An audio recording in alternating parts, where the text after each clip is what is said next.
it's wrong. I want it all day long. I'm addicted like it's wrong.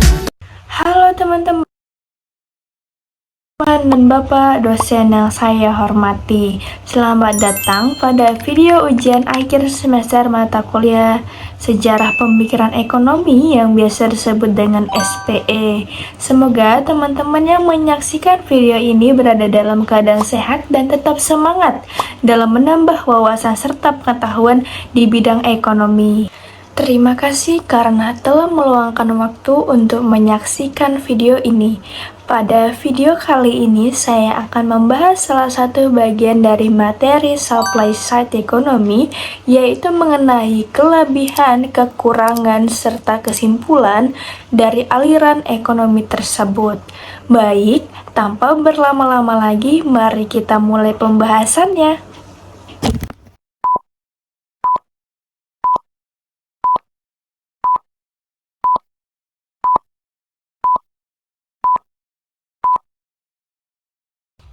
Baik teman-teman, setelah kita mengetahui latar belakang sejarah kemunculannya supply side ekonomi, serta konsep dasar dan pandangannya tokoh-tokoh yang telah dijelaskan sebelumnya kepada teman-teman.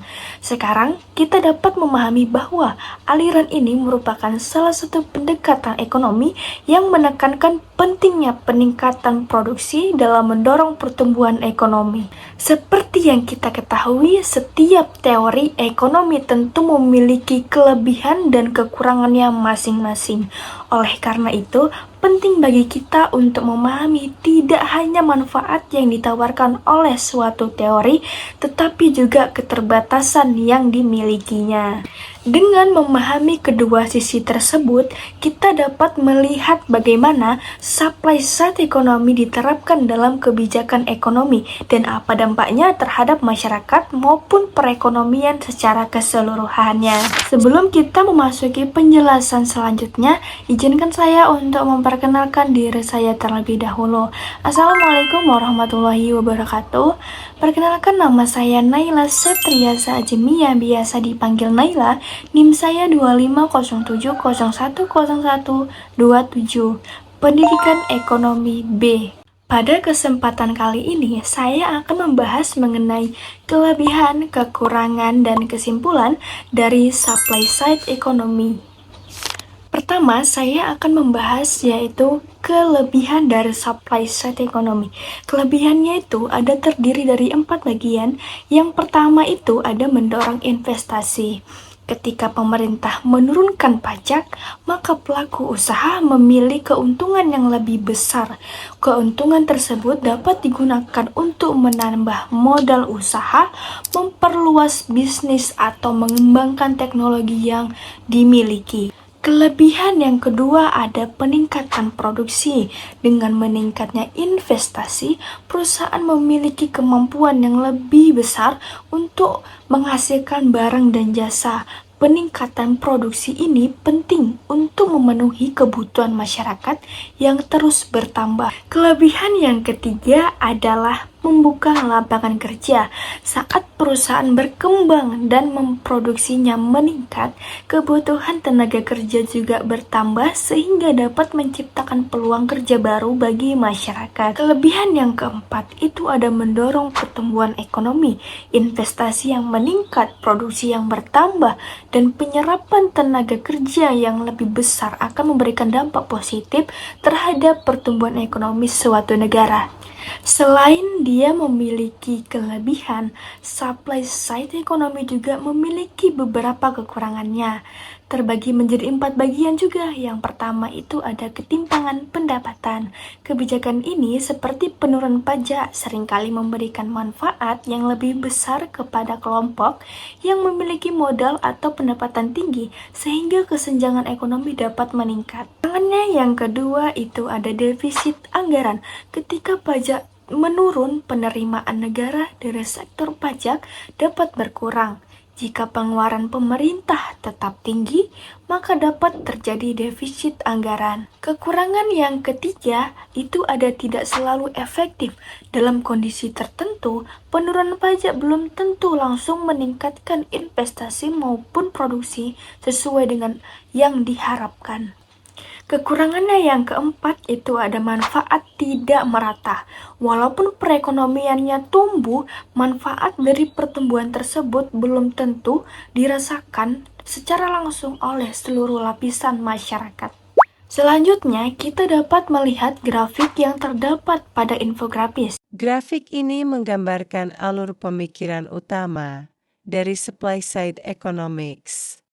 Fokus utamanya bukan pada peningkatan permintaan, melainkan pada peningkatan kemampuan produksi.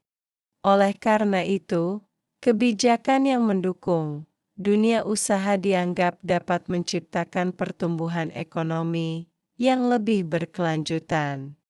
Namun demikian, keberhasilan alur tersebut tetap bergantung pada kondisi ekonomi suatu negara dan respons para pelaku usaha terhadap kebijakan yang diberikan pemerintah. Grafik ini menunjukkan hubungan antara pajak rendah, investasi, produksi, dan pertumbuhan ekonomi.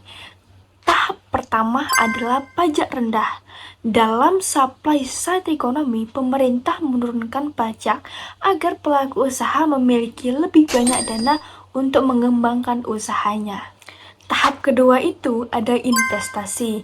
Dengan pajak yang lebih rendah, pelaku usaha memilih lebih tertarik untuk melakukan investasi karena keuntungan yang diperoleh lebih besar. Tahap ketiga ada produksi. Investasi yang meningkat, kemungkinan perusahaan memperluas usahanya sehingga mampu menghasilkan lebih banyak barang dan jasa. Tahap yang keempat itu ada pertumbuhan ekonomi. Ketika produksi meningkat, aktivitas ekonomi juga meningkat, sehingga pertumbuhan ekonomi menjadi lebih tinggi. Jadi, grafik ini menunjukkan bahwa menurut supply side ekonomi, penurunan pajak dapat mendorong investasi, meningkatkan produksi, dan pada akhirnya meningkatkan pertumbuhan ekonomi. Dari penjelasan yang telah disampaikan, dapat kita pahami bahwa supply side ekonomi menekankan pentingnya peningkatan produksi sebagai pendorong utama pertumbuhan ekonomi. Teori ini menunjukkan bahwa kebijakan yang mendukung dunia usaha dapat memberikan dampak positif terhadap investasi, produksi, dan kesepakatan kerja. Namun, kebijakan tersebut juga perlu diterapkan secara hati-hati. Karena apa? Karena masih terdapat resiko seperti ketimpangan pendapatan dan defisit anggaran. Dari penjelasan yang telah disampaikan, kita dapat melihat bahwa setiap teori ekonomi memiliki kelebihan dan kekurangannya masing-masing. Tidak ada teori yang sepenuhnya sempurna. Oleh karena itu, penting bagi pemerintah untuk mempertimbangkan berbagai aspek sebelum menerapkan suatu kebijakan ekonomi agar manfaat yang diperoleh dapat dirasakan oleh masyarakat secara luas. Sebagai kesimpulan, supply side ekonomi merupakan pendekatan ekonomi yang berfokus pada peningkatan produksi untuk mendorong pertumbuhan ekonomi.